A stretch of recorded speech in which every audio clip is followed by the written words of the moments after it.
Binaural beats were first discovered in 1839 by a Professor Hendrik Wilhelm Dove.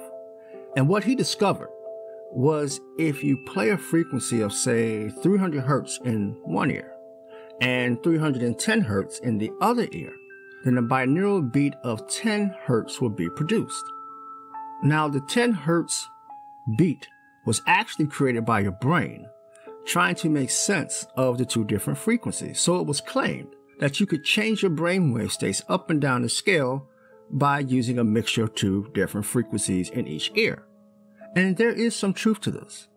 Also, since 1839, science has added on to this knowledge with the discovery of different brainwave states and their effects on the mind and the body.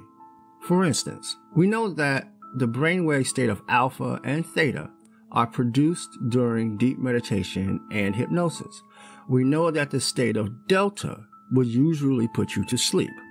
Beta is the normal waking active state of consciousness, and gamma has been associated with peak concentration and extremely high levels of cognitive functioning.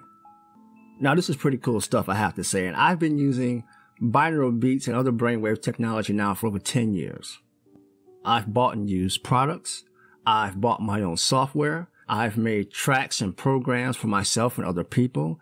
I've used brainwave technology so much that I don't use it much anymore because I no longer need to. Today, I can drop myself into one of several particular states by breathing in a certain way, or changing my thoughts, or visualizing certain colors and images, or by post-hypnotic triggers I've installed into myself over time. Now, I'm not telling you this to brag. I want to impress upon you that I do have some idea of what I'm talking about when I tell you that the vast majority of what's being promoted as brain technology is nothing more than feel-good marketing making you part with your cash. And I say this not because binaural beats don't work. They do work very well, actually.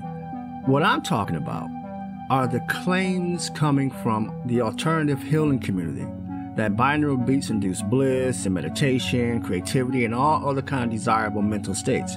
That's not entirely true. They can help you get there, but if you don't know where you're going, it doesn't matter how sweet the car is. You're still lost. And that's what you see with most of the blissed out meditation zombies of late. Two things you need to keep in mind here. Firstly, all the material being promoted as proof that all you need to do is slip on some earbuds for 10 minutes to get to ascension. All the so-called proof is from people who are already experienced meditators or monks or nuns and those type of folks. I would say those results are rather biased, don't you think? Experienced meditators can drop into that state of meditation when they close their eyes.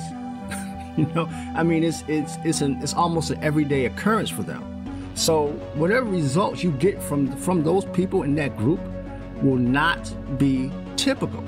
Secondly, these different brainwave states are the results of you doing something. They are not the thing themselves. In other words, your brain doesn't make alpha waves so that you can meditate.